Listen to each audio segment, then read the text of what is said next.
بسم اللہ الرحمن الرحیم۔ السلام علیکم ناظرین جو میرے چینل پر نیو ہیں ابھی چینل کو سبسکرائب کریں اور بیل آئیکن کو بھی دبا دیں تاکہ میری ہر نئی ویڈیو کا نوٹیفیکیشن آپ کو بآسانی ملتا رہے۔ آپ کے چینل سبسکرائب کرنے سے آپ کا کچھ نہیں جاتا ناظرین، اور مجھے سپورٹ ملتی ہے۔ بہت عرصہ پہلے کی بات ہے کہ ایک بادشاہ تھا جس کی ایک خوبصورت اور اکلوتی بیٹی تھی۔ وہ اپنی خوبصورتی اور دولت کی وجہ سے بہت مغرور اور گستاخ ہو گئی تھی۔ جب کبھی کہیں سے اس کے لیے شادی کا پیغام آتا تو وہ اسے ٹھکرا دیتی اور اس کا خوب مذاق اڑاتی۔ ایک دن بادشاہ نے بڑی دعوت کی اور اس میں شہزادی سے شادی کرنے والے تمام امیدواروں کو بلایا۔ سب لوگ اپنے اپنے مرتبے کے لحاظ سے کرسیوں پہ بیٹھ گئے۔ شہزادی اس دعوت میں اپنی کنیزوں کے ساتھ بڑے مغرورانہ انداز میں آئی اور جس امیدوار کے پاس سے گزرتی اس کو بڑی حقارت سے دیکھتی۔ جب وہ ایک شہزادے کے پاس پہنچی جو بہت موٹا تھا تو اس نے اپنی کنیزوں سے ہنستے ہوئے کہا کہ یہ تو گول ٹب ہے۔ دوسرے امیدوار کو دیکھ کر اس نے کہا کسی کھمبے کی طرح لگتا ہے۔ ایک شہزادہ بہت چھوٹا لگا تو اس نے کہا کہ ذرا اس چھوٹو موٹو کو تو دیکھو۔ ایک نواب بہت گورا تھا تو شہزادی نے اس کو سفید چوہا کہا۔ ایک امیر کا رنگ سرخ تھا تو اس نے اسے مرغی کی کلگی کہہ کر پکارا۔ اسی طرح وہ ہر امیدوار کی بے عزتی کرتی رہی۔ ایک بادشاہ کو دیکھ کر تو وہ بہت ہنسی کیونکہ اس کے منہ پر داڑھی تھی۔ اس نے مذاق اڑاتے ہوئے کہا ذرا اسے دیکھو، اس نے چہرے پہ کیسی جھاڑ پھوس اگا رکھی ہے۔ بادشاہ نے جب دیکھا کہ اس کی بیٹی نے مہمانوں کی بہت بے عزتی کی ہے تو اسے بہت غصہ آیا۔ اس نے بھرے دربار میں یہ اعلان کر دیا کہ شہزادی کسی کو پسند کرے یا نہ کرے مگر اب میں اس کی شادی کسی فقیر سے کروں گا۔ دربار میں موجود سبھی لوگ بادشاہ کے اس فیصلے پر بہت حیران تھے اور اس اعلان کے بعد اپنے اپنے گھروں کو چلے گئے۔ کچھ ہی دیر بعد ایک آوارہ گرد گویا آیا جو گلی کوچوں میں گھوم کر گانا گایا کرتا تھا۔ اس نے شاہی محل کے نیچے کھڑکی کے قریب کھڑے ہو کر گانا گانا شروع کر دیا۔ بادشاہ نے اس کی آواز سنی تو ایک خادم کو حکم دیا کہ اس فقیر کو اندر بلا لاؤ۔ خادم پھٹے پرانے کپڑوں والے فقیر کو اندر لے آیا۔ اس فقیر گویے نے بادشاہ سے شہزادی کے سامنے بہت اچھا گانا گایا اور بادشاہ سے انعام مانگا۔ بادشاہ نے کہا تم نے بہت اچھا گانا سنایا ہے، میں تمہیں بہت اچھا انعام دوں گا، میں اپنی بیٹی کی شادی تم سے کروں گا۔ جب شہزادی نے یہ سنا تو بدحواس ہو گئی، وہ بہت روئی پیٹی مگر بادشاہ نے اس کی ایک نہ سنی۔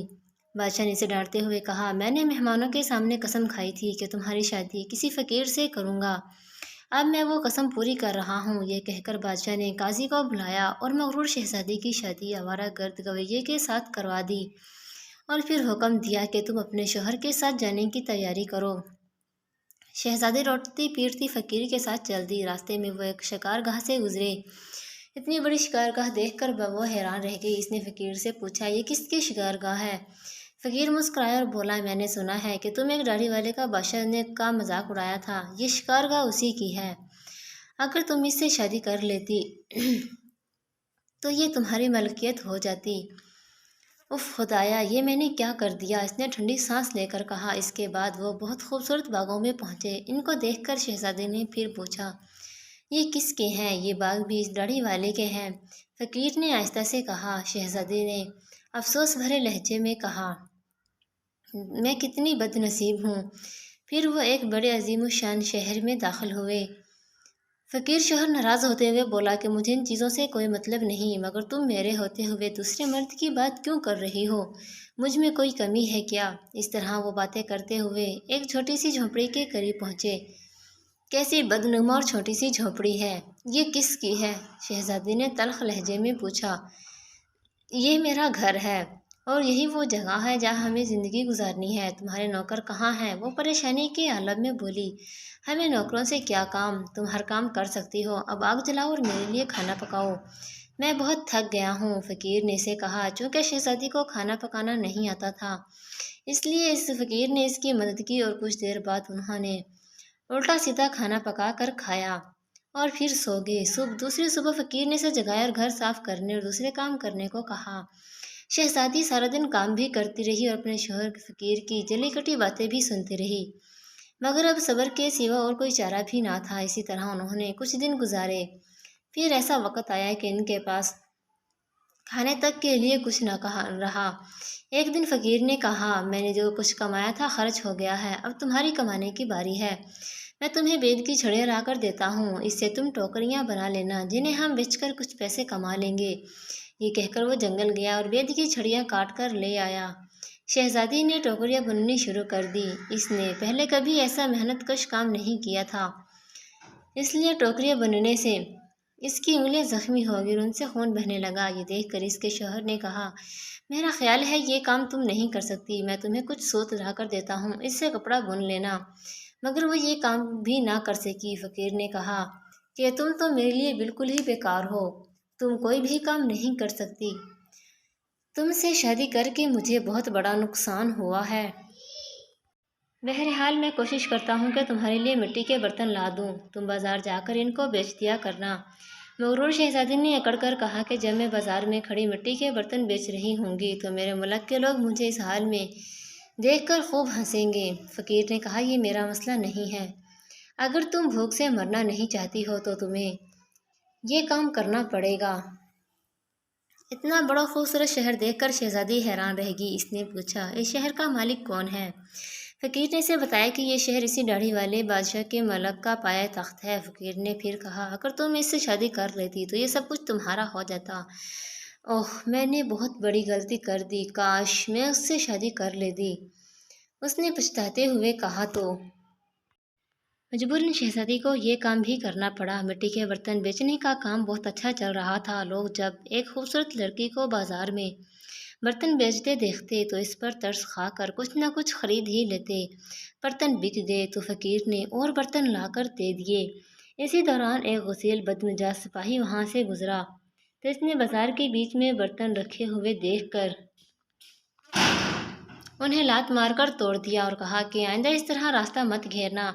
शहजादी बहुत परेशान हुई और फिर सारा वाक़या घर आकर अपने शौहर को सुनाया तो वो कहने लगा कि तुम इंतहाई बेवकूफ़ हो, तुमसे किसने कहा था कि बीच बाजार में बर्तन लेकर बैठ जाओ, आखिर वहाँ से लोगों को गुजरने में दुश्वारी होती है।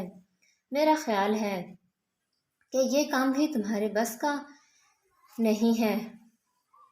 खैर, मैं शाही महल जाऊंगा, हो सकता है कि वहाँ तुम्हारे लिए कोई काम निकल आए। ये कहकर वो शाही महल रवाना हो गया।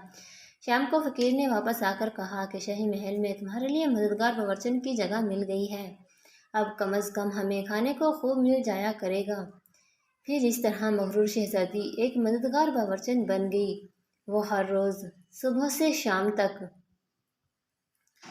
बावर्ची खाने के सारे काम करती और शाम को लोगों के आगे का बचा हुआ खाना लेकर घर आ जाती और इस तरह दोनों मियाँ बीवी का गुजारा हो जाता। महल में आए हुए से कुछ ही दिन गुजरे थे जिसने सुना कि महल में कोई शादी की तकरीब होने वाली है।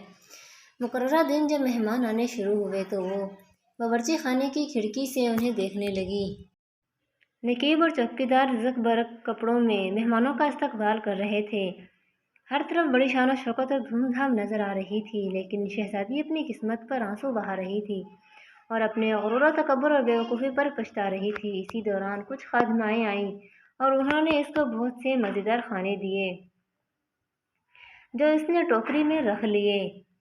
इतने सारे लोगों को देखकर इसे अपने ऊपर काबू न रहा और घबराहट में टोकरी इसके हाथ से गिर गई और इसमें से खाना निकलकर चारों तरफ बिखर गया। तमाम दरबारी हंसने लगे। शहजादी का ये हाल था कि किसी तरह ज़मीन फट जाए और वो उसमें समा जाए। उसने झटके से अपना हाथ बादशाह के हाथ से छुड़ाया और भाग जाना चाहा, लेकिन बादशाह ने लपक कर इसे दोबारा पकड़ लिया और बड़ी नरमी से बोला, डरो मत, क्या तुम मुझे नहीं पहचानती? मैं वही आवारा गर्द गवैया हूँ जो तुम्हारे साथ झोपड़ी में रहता है। मैं वही सिपाही हूँ जिसने तुम्हारे बर्तन तोड़े थे। ये सब कुछ मैंने इसलिए किया था कि मैं तुम्हें पसंद करता था और तुमसे शादी करना चाहता था। अब तुम्हारे गुरूर का इलाज हो चुका है और तुम्हें अच्छा सबक भी मिल गया है। पिछली बातों को अब भूल जाओ। देखो, आज हमारी शादी की तकरीब हो रही है। उसी वक्त कनीज़ आई और इसे अपने साथ ले गई। शहजादी को नहला धुलाकर दुल्हन का लिबास पहनाया गया। जब वो दोबारा हाल में आई तो देखा कि इसके वालिदैन और इसके तमाम दरबारी भी वहाँ जमा थे। सब लोगों ने इसे मुबारकबाद दी। अब शहजादी बिल्कुल बदल चुकी थी। उसका गुरूर, अकड़ और दूसरों से नफरत ख़त्म हो चुकी थी। इसने तहजीबदार और अच्छे इंसानों की तरह रहने का ढंग सीख लिया था। इस कहानी का मकसद ये था दोस्तों कि हमें चाहिए हम जितने भी बड़े मर्जी ओहदे पर पहुंच जाएं, जितनी मर्जी तरक्की कर लें, जितनी मर्जी दौलत इकट्ठी कर लें, मगर फिर भी हमें तमीज़ और तहजीब के दायरे में ही रहना चाहिए। कभी इंसान को, ख्वाह वो जितना भी बड़ा और दौलतमंद क्यों ना हो, इसे ये हक हासिल नहीं है कि वो किसी की इज़्ज़त पामाल करे या किसी की हौसला शिकनी करे।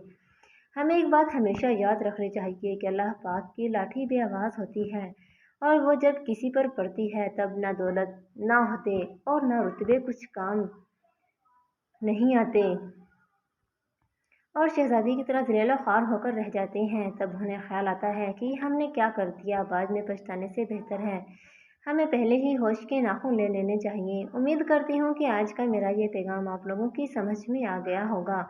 अपना बहुत सारा ख्याल रखिएगा, और अगर ये वीडियो अच्छी लगी हो तो इसे लाइक और शेयर भी कर दीजिएगा।